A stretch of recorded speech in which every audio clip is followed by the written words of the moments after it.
So in my last few videos, I looked specifically at Catullus 3, but moreover, in particular, the tone of Catullus 3, and in another video I looked at the comparing Catullus 2 to Catullus 3. So today what I want to do is just give a complete overview of Catullus 3. So this is going to include translation, grammatical structures, poetical features, whatever else I can find along the way that's fun and exciting. So just to give you a quick overview, what I'm going to do is I'll translate each section. I have it divided into 4 sections. I'll translate each section, and then I'll go in and examine more closely the grammar and the poetry itself, as well as language.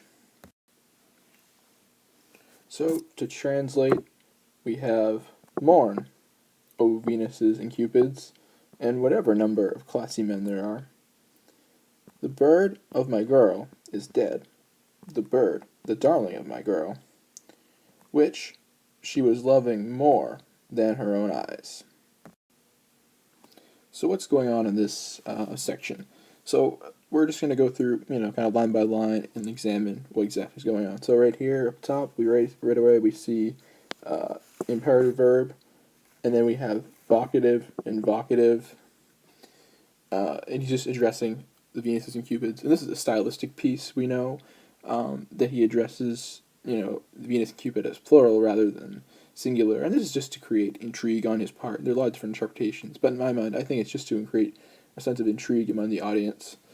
And then also we see this quantum est hominum monustiorum. So we have a comparative over here, and then but it's also genitive of the whole, or partitive genitive, as you may know it. And once again, this is a little strange in terms of the vocabulary, and there's a lot of different ways you can translate it. But Venustiorum is just generally, classy or stylish, and there are so many different ways you can look at it. It just gets carried away sometimes. And then as we go down the list, we see this passer mortuus est. This, once again, this is stylistic, because you can translate mortuus est in 2 different ways. You can translate the bird is dead, or the bird has died. I like the bird is dead personally, that's just my own way, but you can translate the bird has died as well. And then, pretty straightforward again, the bird, the darling of my girl, he's just reminding you. And once again, there's actually a parallel to that in Catullus 2, the same exact line. And then as we go down a little more, we see, quem plus. This whole thing right here, we'll include all this, more than our own eyes. That is the ablative of comparison, and this is one of the more rare ablative forms, but definitely still recognizable. I like it personally. I think it kind of takes away a lot of the wordiness or the inefficiency of having quam plus the imperative. You just kind of get rid of quam, and it looks nice too. So to look at some more poetic devices, we have a little bit of by the way, this is comparative adverb. We'll add that in. Also, so back to the poetic devices, we have some epistrophe over here. That's a nice one. We also know that we have a little bit of what you could say is anaphora over here, with the passer. That's a nice one. And other than that, I think that's about it for this section.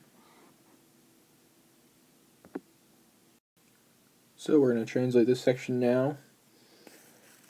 For it was honey sweet, and it had known its mistress as well as a girl knows her mother.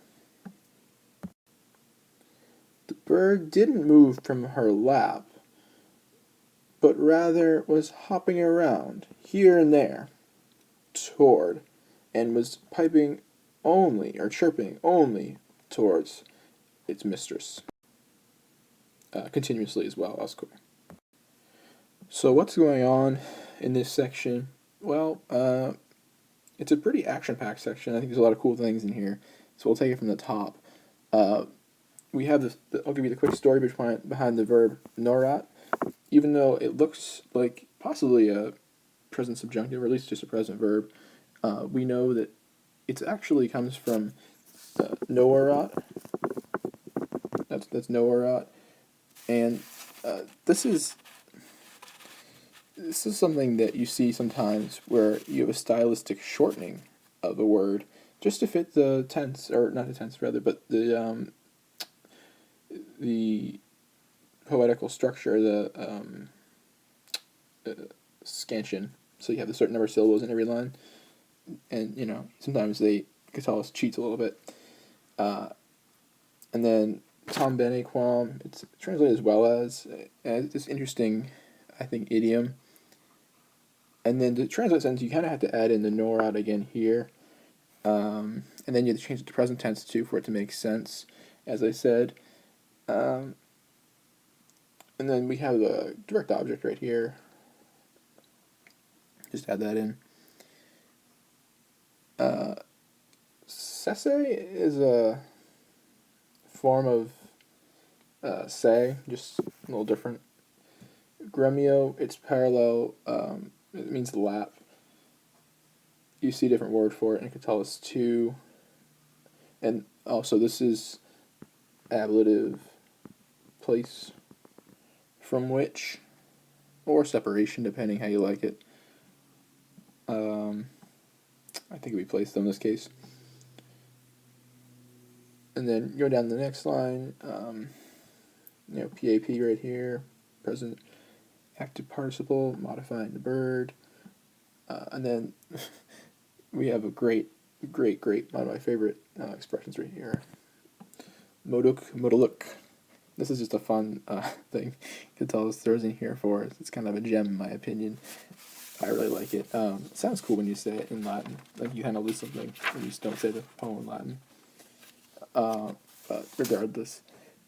And also, by the way, the shortening, we call this syncope. I just forgot about that. We'll add that up here. That's a shortening. That's the intended shortening of a word. And as we go down again, what else do we have here? Not a ton, but I'll just and then this line's pretty much basic. I'll go into a little bit modal look. It's intended on Catullus' part to throw this fun little thing in. It reflects the way the bird moves, just kind of hopping around here and there, and it's very fun. Modal look is very fun. It's this kind of playful language, and that's reflects the movement of the bird. So starting from the top, we'll translate here. It goes on a shadowy journey to this place from where they deny that anyone returns. Let it be bad, evil shadows of the underworld, which devour all beautiful things. You've stolen my beautiful bird. This is a really fun slide. There's a lot of cool things going on here that I want to point out to you, just to have in mind going forward. So to start off at the top here, we have this it per iter, and then it's juxtaposed by tenebrosum, because it's saying, this tiny little bird goes on this journey, and the small words, and then you have tenebrosum, this big word. You see, if you look at my tone video, you can look at specifically how this works, but I just want to point that out because it's very important, because it's really just a juxtaposition between the dark and daunting shadowy journey and the what the bird is going on through that. And then continuing on the theme of juxtaposition between Uluk and Unde, we have something translated to this place from where. Those are kind of opposites. One's to and then one's from. So it's a fun juxtaposition there. And then this whole thing right here is that's a indirect statement. The negant is the verb mental activity. Redire is the action, and quemquam is the accusative in the indirect statement. And then going down to the next line, we have sit is present subjunctive. And then once again, we have the emphatic but.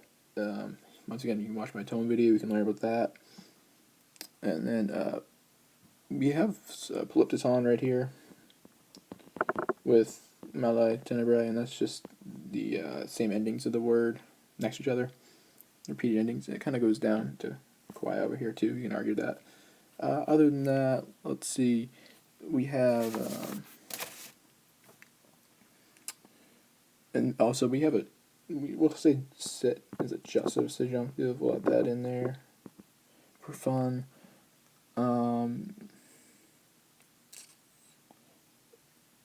Malae tenebrae is vocative because Catullus is speaking to the dark shadows.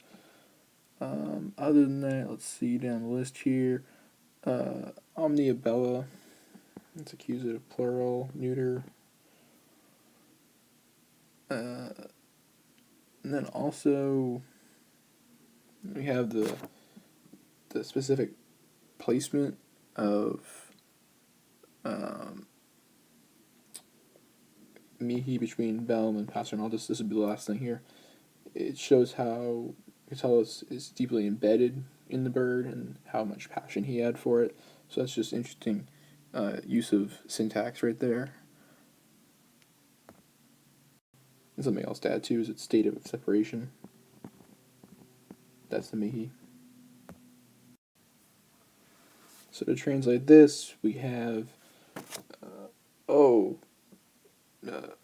bad work. Oh, miserable bird.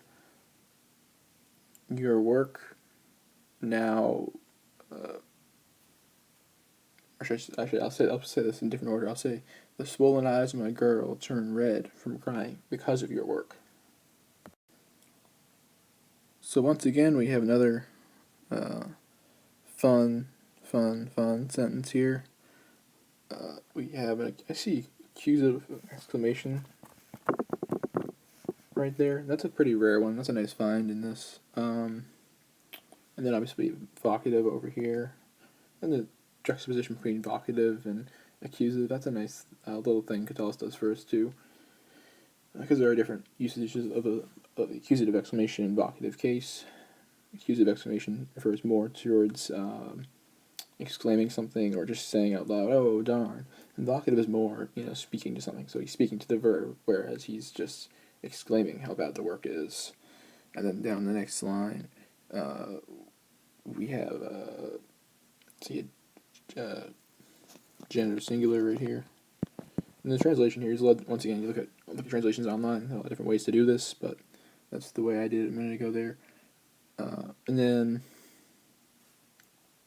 we have flendo, which is a nice little gerund, and that's obviously a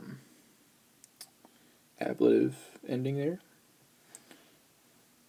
So this line's not too bad, but you get some weird. I'll just match these up here for you. It's a little different, I guess. It's because I think the order is funny in Latin, and once again that's probably intentional on Catullus' part too. But I think when you translate in English, it makes a little more sense if you kind of craft it around what he was trying to say, which is just saying because of the work, because of your work. That's why the girl's crying. That's why her eyes are swollen. That's why her eyes are turning red. So, just to suggest that. Other than that, that should be about it for today. Thank you for watching.